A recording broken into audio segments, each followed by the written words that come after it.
So guys നമ്മൾ അടുത്ത സ്ഥലത്തെത്തിയിട്ടുണ്ട്. So ഇവിടെ ഇത് ഗുഹകളാണ്. ഈ എന്ന് വെച്ചാൽ പഞ്ചമടി എന്ന് പേര് വന്നതിൻ്റെ റീസൺസ് ഈ ഗുഹകളാണ്. ഇവിടെ 5 ഗുഹകളുണ്ട്. 5 ഗുഹകൾ ബുദ്ധ ഋഷികൾക്ക് വേണ്ടിയിട്ട് ഉണ്ടാക്കിയതാണ് 1500 years ago. സോ ഇത് രണ്ടാമത്തേണ്. ഒന്ന് താഴെയുണ്ട്, അത് ഞാൻ കാണിച്ചു തരാം. അത് കഴിഞ്ഞ് ഇത് രണ്ടാമത്തെ ഗുഹയാണ്. നല്ല വലിയ ഗുഹയാണ് കേട്ടോ. ഇതെല്ലാം ഹാൻഡ് മെയ്ഡാണ്. ഇത് പാണ്ഡവ ഗുഹയെന്നാണ് അറിയപ്പെടുന്നത്. അതുകൊണ്ടാണ് 5 പാണ്ഡവ. അതുകൊണ്ടാണ് ഈ സ്ഥലത്തിന് പഞ്ച് മടി എന്ന് വന്നത്. പഞ്ച് മടി.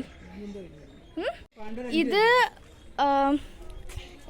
ഈ സ്ഥലത്തിൻ്റെ പേര് പഞ്ചമടി. പിന്നെ ഇതിൻ്റെ ഒരു റിലേറ്റ് ചെയ്യുമ്പം അതിൻ്റെ പേരും ഇതൊക്കെ ആയിട്ട് വരും. പക്ഷേ ഗുഹയും പാണ്ഡവ തമ്മിൽ ഒരു ബന്ധവുമില്ല. നമ്മൾ വണ്ടിയിലെത്തിയിട്ടുണ്ട്. ഈ കാണുന്നതാണ് പണ്ടത്തെ ബ്രിക്സ്. എന്തൊക്കെയുണ്ട് ബ്രിക് സ്ട്രക്ചർ. സോ അവർ ഇതിൻ്റെ വണ്ടിയിലോട്ട് കയറാൻ സമ്മതിക്കത്തില്ല. നിങ്ങൾ കണ്ടോ, ഇത് ഇത്രയും വലുതാണ്. ഞാൻ കാണിച്ചു തരാം.